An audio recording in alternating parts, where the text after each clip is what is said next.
love, and longing. The initial welcome had been full of more hugs than could be easily counted, with many children running around in a happy frenzy. The news that Vernon had been fully registered and had already prepared his armor for the shellcracker tournament was met with enormous excitement. He had answered the youngest's questions about his lack of a tail and horns with a bit of joking about misplacing them. Then he made up all sorts of strange stories that were each more absurd than the last before everyone watching could no longer contain their laughter. He laughed with them, then apologized to the children for the stories and explained that he was another race, one that was like the Tret, but not really a Tret. He then shrugged and explained that the galaxy is so big that there's going to be a lot of peoples that look like other people but aren't those people. When they looked confused, he simply told them not to worry.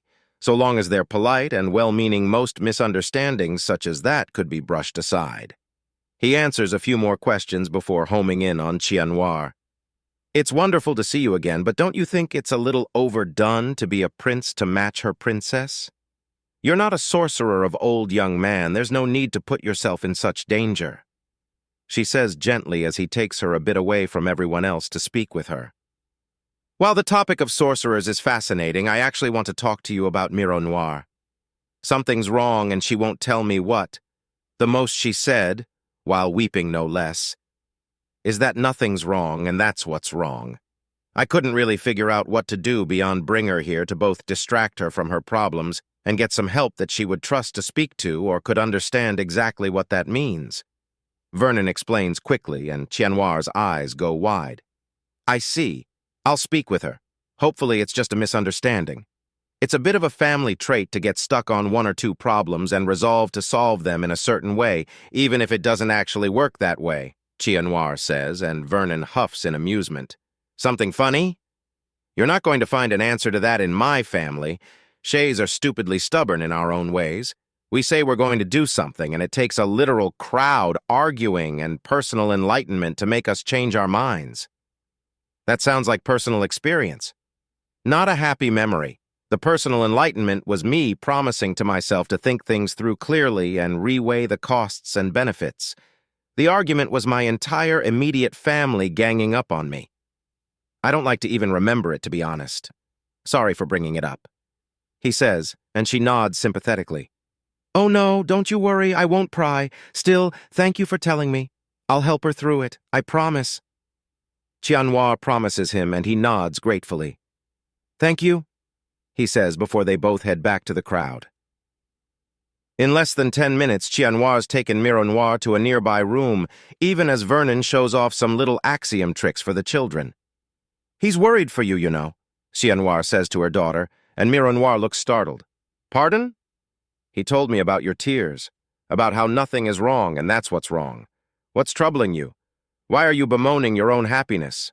She asks, and Miro Noir looks trapped for a moment before seeming to wilt. I've been hogging him all to myself.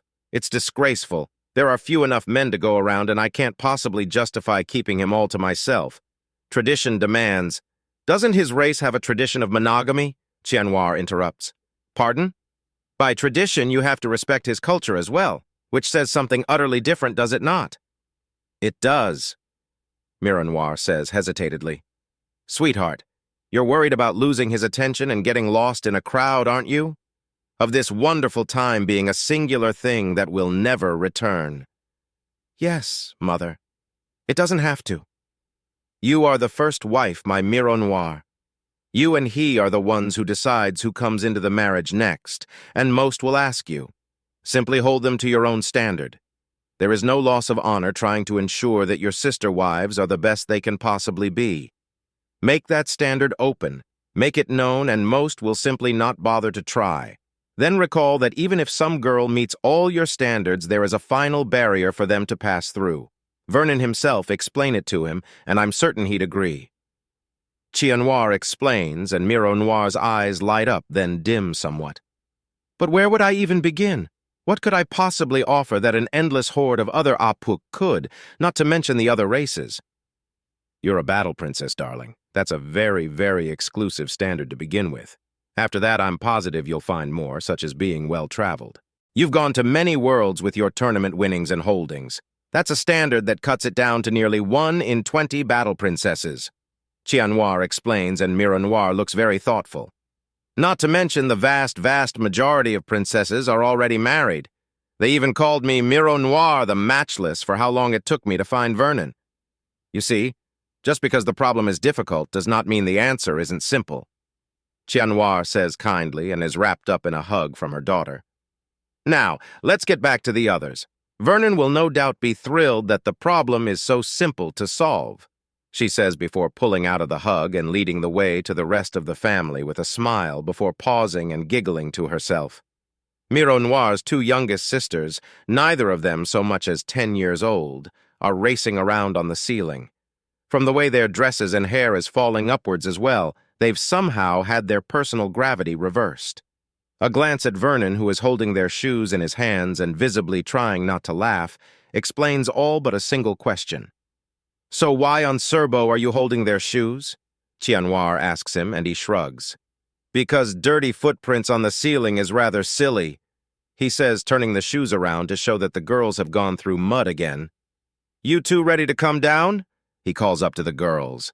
"Never!" Liminoir and Visunoir declare as one. "Well, it's going to be awfully difficult for you 2 to have lunch when you're upside down and nothing else is," Darrenoir, Mironoir's father says, walking into the room. "So, you're Vernon, the mysterious monkey mage from cruel space that my princess is so smitten with?" he asks, looking Vernon up and down. "That looks like a soldier's uniform," he says, which draws attention to the fact that he himself wears his clothing like a uniform, always semi-formal if not formal. Very traditional, but never unreasonable. "Formal attire, but yes," Vernon remarks. "So you know how to work hard despite not needing to and are willing to face danger, again without needing to." He asks Vernon, who nods. "Things are a little backwards in cruel space, sir.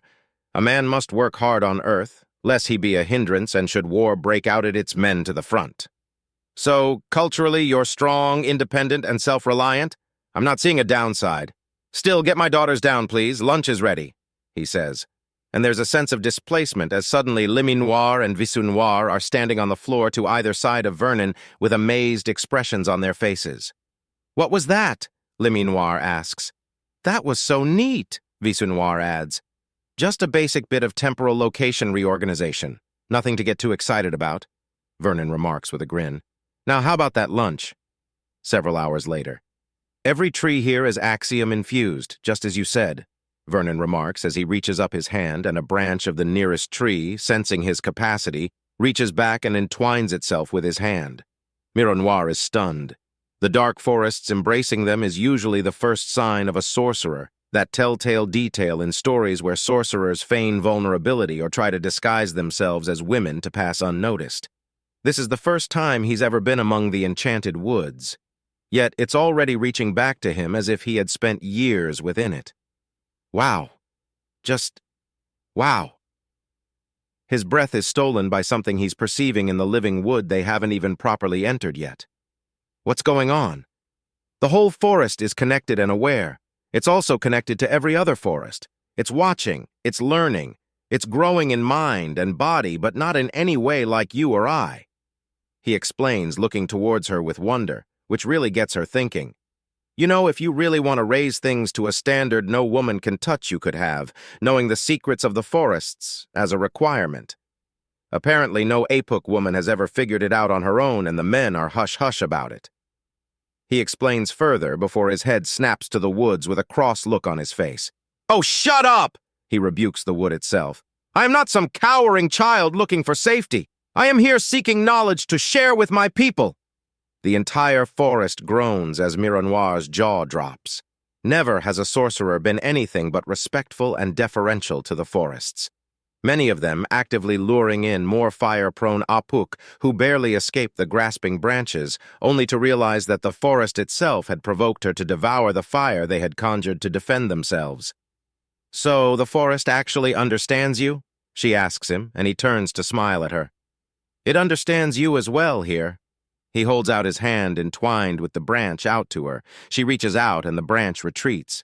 "You scared it," he chides her with a smile. "How did I frighten it?" she asks, and he chuckles. Don't channel axiom into yourself.